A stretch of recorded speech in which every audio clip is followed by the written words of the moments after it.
Last week I went with some friends down to Howlett Motorsports Park in Oklahoma to see what our cars could do on a track. Unfortunately, I pushed the wrong button on my ZV1, so the only footage I got looked like this.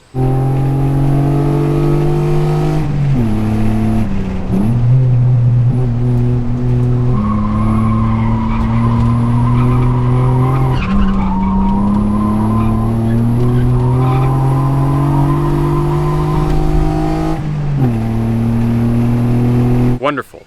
When we finished, we pulled off and parked our cars, and I got out, and I turned around and saw someone was filming the car, and I walked over and I'm like, what's going on?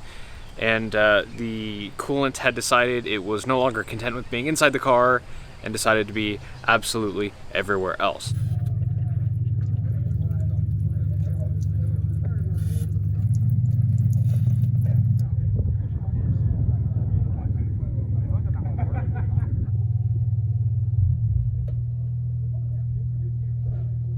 I'm not sure exactly where the coolant came from, so that's what we're going to find out today. And we're going to get a new part ordered and hopefully replaced and get this car back on the road as quickly as possible. Yay! Oh no, can I do this with one finger? One finger's all it takes. Wow, it smells like coolant in here, imagine that. And there's no, the coolant seemed to mostly be on this side, but there's no obvious cracks or anything. I like how the bushings are just completely gone for the radiator.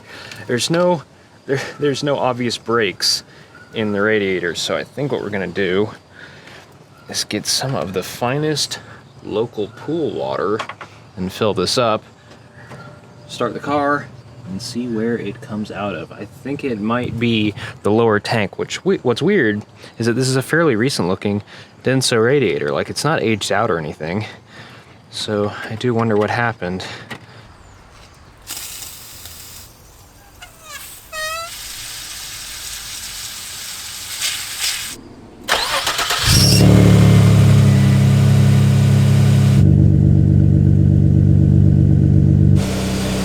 Oh man, my apologies to my neighbors. Okay, holding coolant. No drippage. Oh, I see something over here. It's like a steady drip, drip, drip on this side.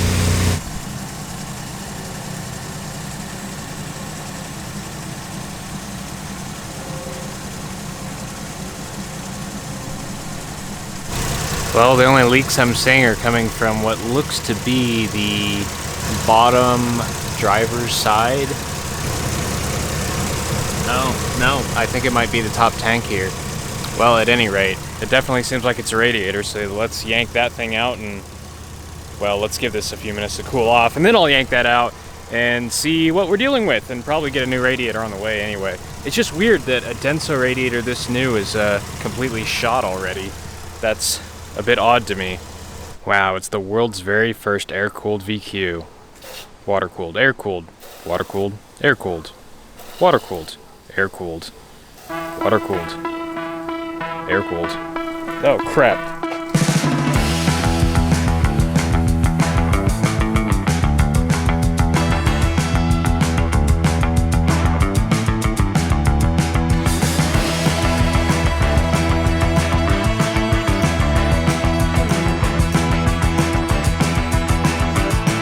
That was quite possibly the easiest radiator removal since my NA Miata. The only thing I do differently is take these out and pull the fans out first so you can get access to everything from the top instead of going through the bottom for that bottom radiator hose like I did. But even then, literally just took a 10 mil and something to pry off the wiring harness clips with. It was the easiest thing ever. And lots of room to work on, so a heck of a lot better than the motor mount job, I will say. So now I need to go order a new one of these because none of them are available locally. Looks like this is an automatic transmission one because it's got the transcooler. I don't think you can even buy them without the transcooler. Not sure if I'll get a Denso or not. I might look into what other brands are out there, but yep, there we go. I think the end tanks just kind of came uncrimped a little bit. Well, that one specifically, because that's where it looked like all the water was coming from. So next time you see me, I'll have a shiny new radiator. Cool. I can't make a proper thumbs up. My finger's all messed up and doesn't bend. Cool.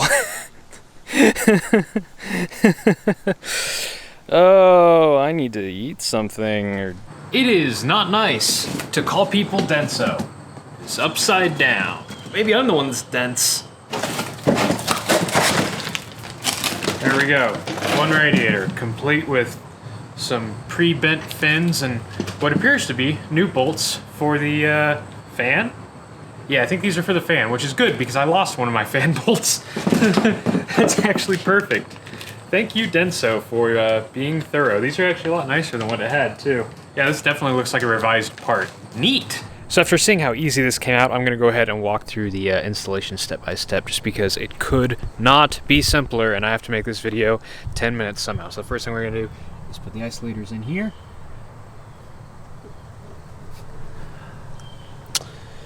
Shit. Yep.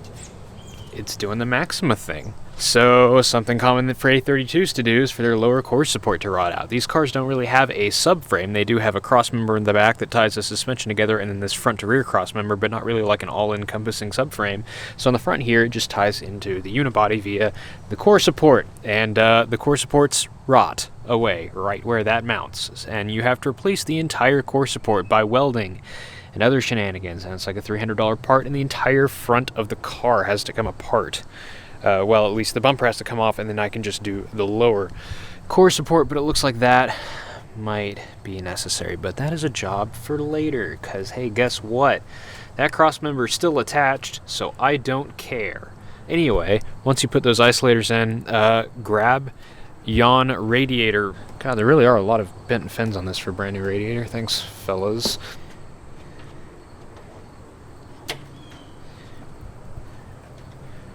It's simply a matter of my right hand is still injured. Hang on, maybe I should be holding the camera with the injured hand and actually fiddling with the parts with the left. So there we go. But eventually, aha, there we go. My wife always tells me I have trouble with that part anyway. So now it is well, in the car. It's in the isolators at least. So now it's super easy to get to the bottom radiator hose and just pop that on. And then tighten that down with my 10 mil, and same with the upper. Actually, no, leave the upper off. I'm stupid. Leave the upper alone, because we want to move the upper hose out of the way so we can get the fans on. Foresight is not my forte. Never pull out oil level gauge while filling engine oil. Okay. Fan blade can start at any time. Cool. I'm gonna cramp this completely shot upper mount. I'm just gonna set it there so that's not swinging around on me.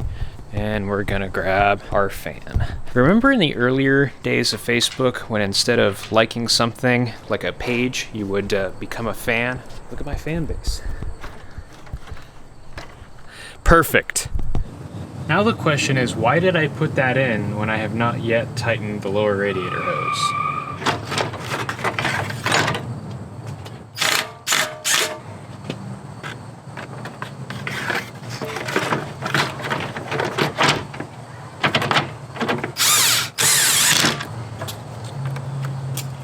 And top it off with more completely shot mounts. Oh, well, okay, maybe actually top it off with the upper hose. Seems important. I think that's good. Now I gotta go dig around, see if I can find some coolant to actually fill it with. Oh, wait, I forgot the overflow hose. I am not seeing any kind of bleeder on the thermostat housing, and the radiator cap is definitely the highest point on the cooling system here, so I think this system might be self-burping. So now that we've got some coolant in here, I was hoping to add some water. That was concentrate. That was like half a gallon of concentrate, and that's all it took. So I think I'll go fill this up with some filtered water, and then we'll run the car, and the level should drop as it cycles through the engine, and we can add some water to that.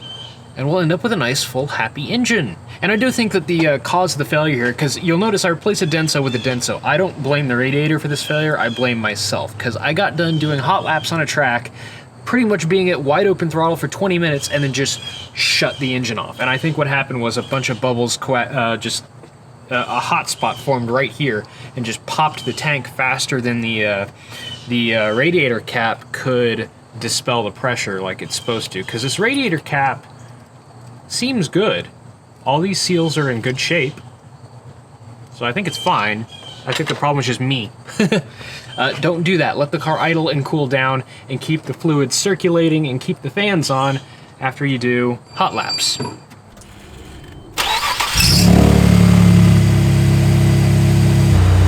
I also made sure to turn the heater on to full heat to make sure that the heater valve opens and circulates coolant through the heater core to make sure that gets all filled up as well. Don't want there to be air bubbles in there. So now we just kind of let it get up towards temperature, just top it off as needed. Once it looks like it's not drinking anymore, I'll just put the cap on it and fill up the overflow reservoir.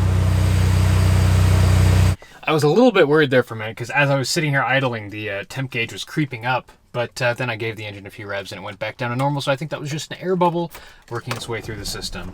Let's go for a drive and see how it does. Why is it not starting?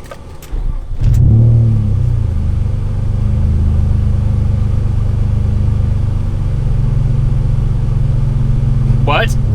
Well, the heater has started blowing hot, which is good news, and it can stop doing that immediately. Brakes feel good. I have left and right turn signals now, which is, I mean, just the height of luxury, honestly. And we seem to be driving okay. This thing does need alignment, though. Like, steering wheel's all off.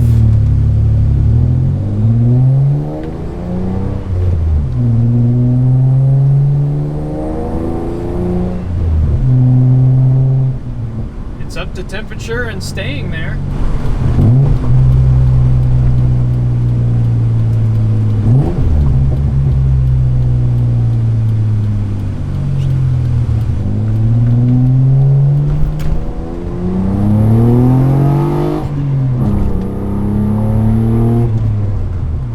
Something that's interesting is that since doing the motor mounts, the drone is a little bit better in here.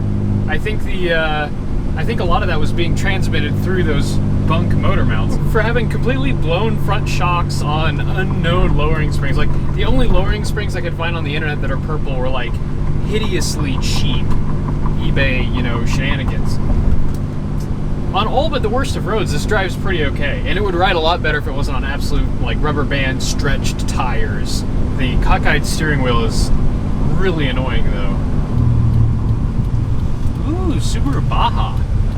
But as far as the radiator situation goes, car's fixed. Good to go. Good to drive. Honestly, this thing drives really nice. I would totally daily this if the BMW wasn't just, you know, that bit nicer. But at any rate, it's nice to have this thing back. It's a different experience for sure.